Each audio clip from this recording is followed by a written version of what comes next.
Good morning students.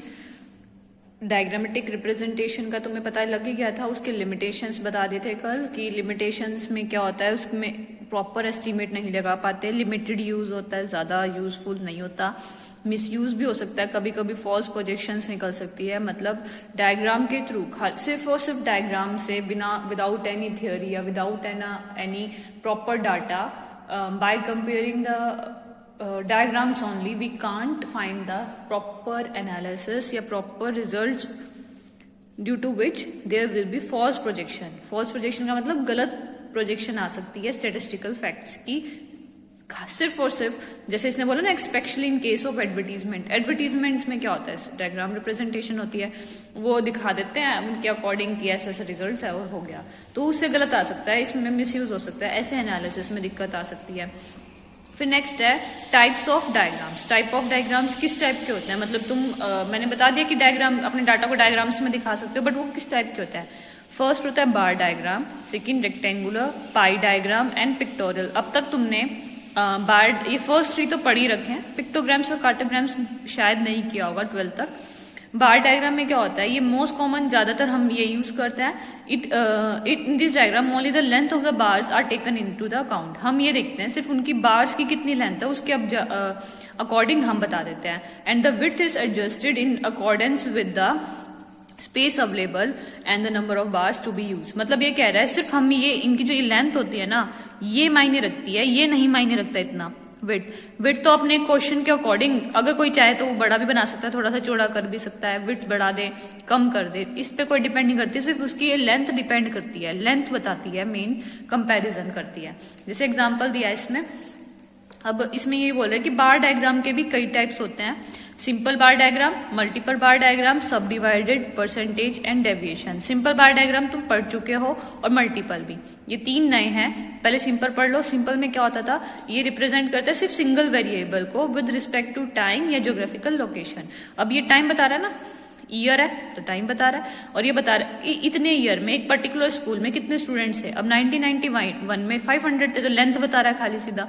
1992 में 1992 है, sorry 1992 में कितने हैं 600। तो तुमसे इस डाटा को दे दूं और मैं ये बोल दूं डायरेक्टली, ये बताओ सबसे ज्यादा स्टूडेंट्स कौन से ईयर में प्रेजेंट थे, तो तुम सीधा बोलोगे 1995 में अब तक कितने 750 स्टूडेंट्स जा चुके हैं हाईएस्ट। तो ये सिंपल कंपैरिजन हो गया। ये ये नहीं देखेगा कि किस वजह से था या क्या था, कि जैसे अब लॉकडाउन चल रहा है तो लॉकडाउन की वजह से एडमिशंस कम हुए हैं, तो वो रीजंस नहीं देखेगा, तो कंक्लूजन नहीं ड्रॉ कर सकते हर चीज को। डायग्रामेटिक में यही दिक्कत है कि सिर्फ आप डायग्राम को देख के बता दोगे कि ये रिजल्ट है, लेकिन उनसे कंक्लूजन ड्रॉ करना बहुत कभी कभी केसेस में फॉल्स कंक्लूजन निकल जाता है, गलत कंक्लूजन, गलत रिजल्ट निकल जाता है। फिर आता है मल्टीपल। मल्टीपल में हम इसमें एक ही वेरिएबल यूज किया, देखो किसको देख रहे हैं हम, खाली नंबर ऑफ स्टूडेंट्स को। अब मल्टीपल में क्या करेंगे, दो चीजों को भी कंपेयर कर सकते हो तुम, देखो कैसे। Multiple bar diagram are use to show two or more related variable with respect to time and location. In other words they represent one or more than one type of a data at a time. दो type को बता सकता है। इसमें कैसे लिखा है, हर set of values के लिए सेपरेट बार्स ड्रॉ करेंगे but they are kept adjacent to each other. मतलब उनको हम एक साथ बनाएंगे, जैसे ये बना दिया मैंने, एक ग्राफ ये बना दिया और इसके साथ ही, या मैं इसको ही डिवाइड कर दूं एडजेसेंट में कि ये डाटा और ये डाटा, और कोई जरूरी नहीं दोनों बराबर हो, इसके साथ इस ईयर में ये था। अब मैंने बोला सपोज करो, चलो मैं क्वेश्चन के हिसाब से दिखा देती हूँ तुम्हें। देखो, draw multiple diagram to show the following student. देखो डाटा दिखाया इसने बताया कि एक स्टूडेंट है, तीन स्टूडेंट्स है ए बी सी, तीनों के इकोनॉमिक्स और इंग्लिश 2 मार्क्स को कंपेयर कर रहे हैं ना। अब 2 मार्क्स को, एक ही स्टूडेंट के 2 मार्क्स को इकट्ठा दिखा रहे हैं। कैसे, देखो इसे दिखाया 1991 और 93 95, इसने ये गलत लिखा है, ये ए बी सी स्टूडेंट्स है, ये गलत है 1991। अगर तुम्हारी बुक में मिसप्रिंट हो तो ठीक कर लेना, ये ए बी सी आएगा यहाँ पे, ठीक है। और मार्क्स है, तुम्हारे दो ही चीजें ना, स्टूडेंट्स है और मार्क्स, तो लिखे यहाँ पे तो सब सिंपल मैंने मार्क्स लिखे। मैंने बस ग्राफ में देखना है कि कैसे कहाँ तक हाईएस्ट जा रहे हैं। मैंने देखा कि 50 से कम ही है सब, तो 10 to 50 का ग्राफ ले लिया। ये तुम अपने अकॉर्डिंग स्किल्स बना सकते हो, तुमने पहले भी काम किया हुआ ये।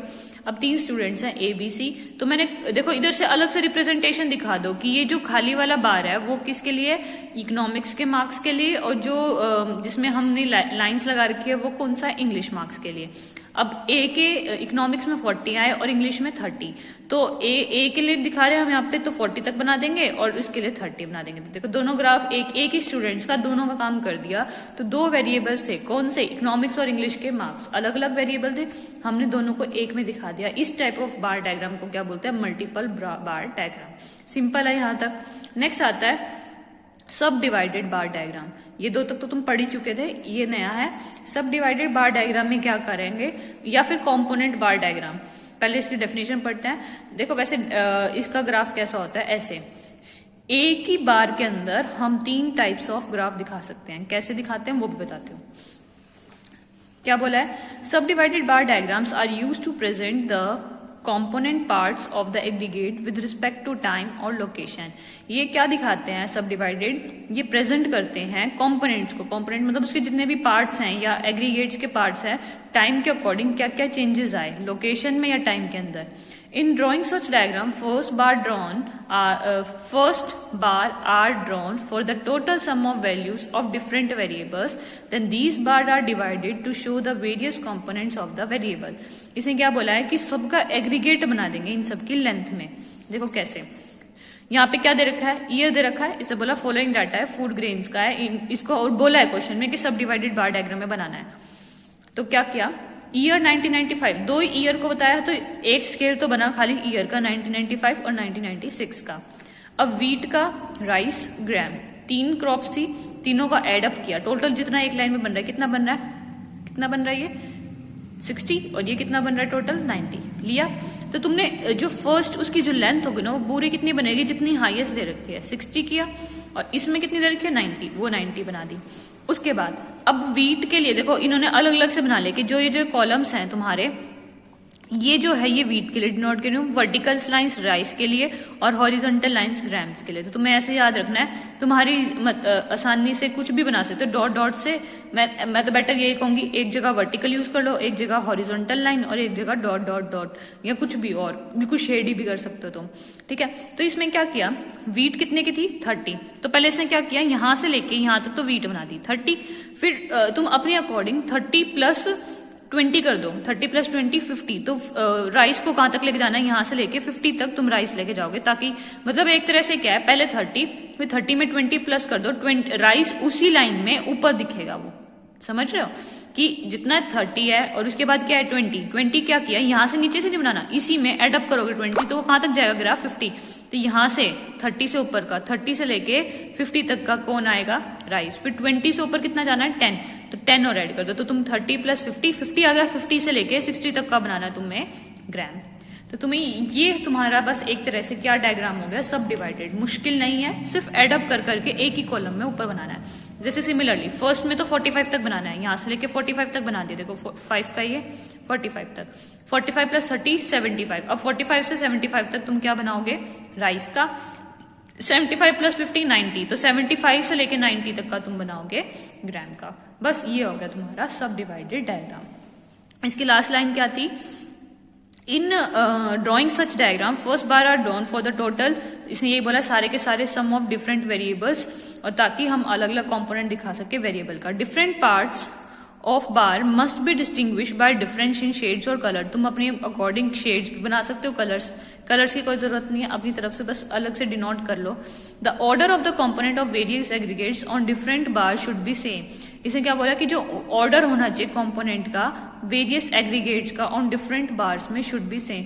मतलब उनका ऑर्डर क्या है कि ये नहीं है कि यहाँ पे क्या दिखा रहे हो, पहले वीट, इधर भी क्या दिखाना है तुम्हें, वीट ही। ये नहीं कि इधर वीट दिखा दिया फिर राइस और फिर ग्राम, और इधर इनका ऑर्डर चेंज कर दिया, ऊपर नीचे कर दिया। ऑर्डर सेम रखना है, नीचे सब में क्या रहेगा वीट, बीच में राइस और ऊपर ग्राम। या फिर तुम पैटर्न चेंज कर दो, यहां से टेबल चेंज कर दो अपनी, राइस को पहले रखना चाहते हो तो राइस को भी रख सकते हो, बट ऑर्डर सेम रखना है पूरे all through out the graph. बस इसने ये बात बोली है। फिर नेक्स्ट आता है सब divided bar diagram drawn on percentage basis. वो था सिंपल कंपोनेंट बार डायग्राम भी बोल सकते हो सब डिवाइडेड, ये परसेंटेज बेसिस पे बनाना है तुम्हें।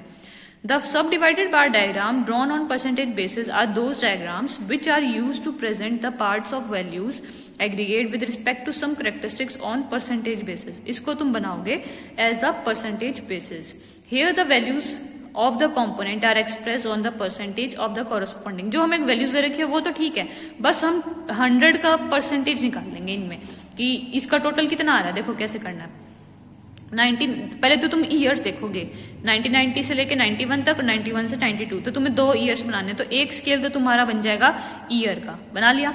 उसके बाद अब बोला है कि 1990 में स्टैटिस्टिक्स, इकोनॉमिक्स और हिस्ट्री में एक बच्चे के इतने इतने मार्क्स थे, या नंबर ऑफ स्टूडेंट्स है, सॉरी ये ऊपर क्या लिखा हुआ है, नंबर ऑफ स्टूडेंट्स।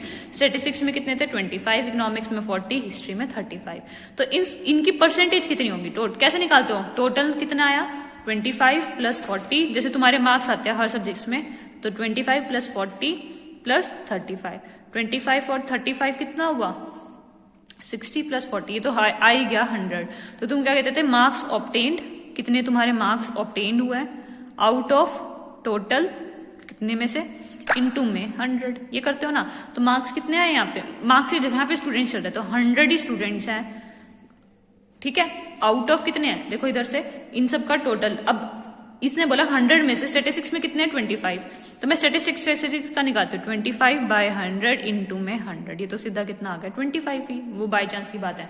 तो स्टैटिस्टिक्स की कितनी परसेंट आ गई 25, ऐसे करना है, ठीक है। नेक्स्ट हमने इसकी परसेंटेज निकालनी है 40 की, ये तो टोटल 100 तो 40% आएगी, इसका भी 35% आएगा, तो ये परसेंटेज आ गई। इधर कोई जरूरी नहीं, इधर टोटल करो, इधर भी मेरे ख्याल से इतना ही आ रहा, हाँ इधर भी 100 ही आ रहा, बाई चांस की बात है, 100 कई बार नहीं आता। जैसे सपोज करो टोटल स्टूडेंट्स यहाँ पे मैं अगर मैं 35 की जगह 45 कर दूं, यहाँ पे 45 कर दो, तो तुम्हारा टोटल हो जाएगा 110। तो यहाँ पे 25 स्टूडेंट्स है स्टैटिस्टिक्स में, आउट ऑफ 110 इंटू में 100, तो परसेंटेज चेंज हो जाएगी। तो परसेंटेज थोड़ा ध्यान रखना, यहाँ पे बाय चांस की बात है, सभी टोटल 100 ही बन रहा है, यहाँ पे भी